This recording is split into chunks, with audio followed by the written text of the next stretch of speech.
I think left and right sort of overlap in that they kind of see a similar problem with wealth inequality. I'm not a communist, but Karl Marx actually made the same argument where he argued that the English capitalists would import Irish workers in order to depress the wages of the English working class. And it means that the capitalist class can extract a higher percentage of the profits for themselves at the expense of the workers. Sounds like you're saying that foreign workers to Britain and the white working class should unite against their capitalist bosses. Wealth tax or no wealth tax? It's a very hard one. I mean, I come from a working class town. I mean, everything in kind of reforms policies would kind of be maybe leaning more towards no wealth tax. No wealth tax, because I think a lot of people in the country who have worked very, very hard, the majority of the tax is paid by a very small percentage of people that are wealthy. And why are we consistently banging down on the people that who are earning a lot of money? I'm all about fairness, but at what point do you stop taxing the wealthy? Tax, it's ridiculous. Oh, no wealth tax. So one of the things that I really object to about wealth tax is, so a free man is somebody who doesn't owe anything to anyone, right? If you own your house, if you have your food supply sorted out, if you can defend yourself, you're free. A wealth tax creates a situation where every year you have to give the government some money, even if you haven't earned anything. And that means you're not free. Eventually, the state will come for you and take your stuff, right? And if you can't give them that money, then they'll use force to seize your wealth. So I view a wealth tax as a fundamental threat to freedom itself. I don't think you can be free if there's a tax on your house. I think left and right sort of overlap in that they kind of see a similar problem with wealth inequality. So right-wing people tend to be okay with wealth inequality on paper, and they only have an issue with it if it reaches the point where people can't afford to pay for things, right? And so sort of left-wing people will often say, well, the rich are sort of gobbling up all the profits, all the wealth that we generate is going to this sort of 1%, and we want to change how it's distributed, and their solution is taxes. I think that because we're importing huge numbers of unnecessary workers, it's changing the balance of supply and demand and pushing the value of labour down. So Karl Marx, I'm not a communist, but Karl Marx actually made the same argument where he argued that the English capitalists would import Irish workers in order to depress the wages of the English working class, which sets up a conflict of interest between the English and Irish workers. So that breaks worker solidarity. And it means that the capitalist class can extract a higher percentage of the profits for themselves at the expense of the workers. Sounds like you're saying that foreign workers to Britain and the white working class should unite against their capitalist bosses. Well, no, I think they have other things. I think their interests separate. Their interests conflict in other ways, which are more significant. But it is certainly the case that the capitalists use imported labour as a way of depressing worker wages. So, yes. So the issue is with wealth tax. I don't agree with a wealth tax. I think reforms policy of sort of taxing people who want to, or charging like a flat fee of 250k, people who want to invest overseas is great policy. The issue is with a wealth tax, it sounds good on paper, but really what you'll do is you'll just push millionaires and billionaires to move their assets offshore and stuff.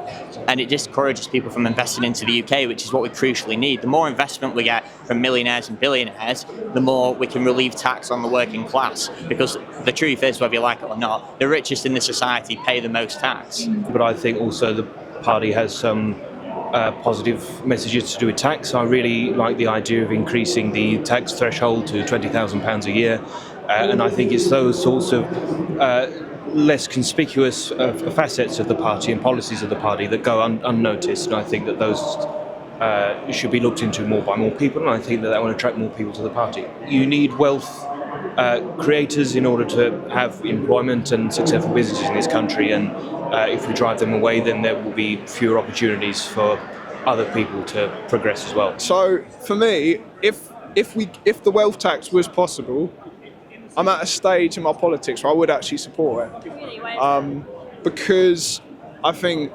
life is a lottery ticket in many ways. Like for instance, if you're depressed, how are you meant to succeed in life? You have such a disadvantage to so many people.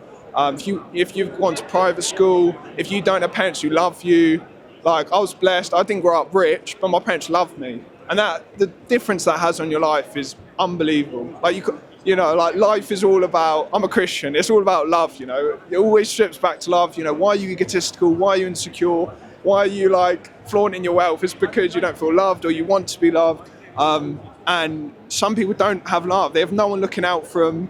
and I think that affects life so much, and it's not fair. Hi, I'm Alan Miller. I'm a co-founder of the Together Association. So Farmers to Action is a new organisation in Britain, just been going just under a year, and it represents thousands of farmers, and they're very concerned about an existential impact of IHT, inheritance tax, on them. So the trailer of truth, this is advertising the fact that Farmers to Action are around the UK representing a grassroots body of farmers, representing farmers and fishing community. You know, everyone happens to think that the British public's very concerned about food security and loves our family farms, and actually that there's been contempt in the relationship between the government and the discussion with farmers. There's a real sense that the doors have come down, a bit of a kind of patrician sense that, well, who are they? They're either all like really wealthy, like Range Rover driving bods, but a bit of a kind of elitist view that's a bit urban and doesn't really take stock of the backbone of people who put food on our Say it's table. condescending.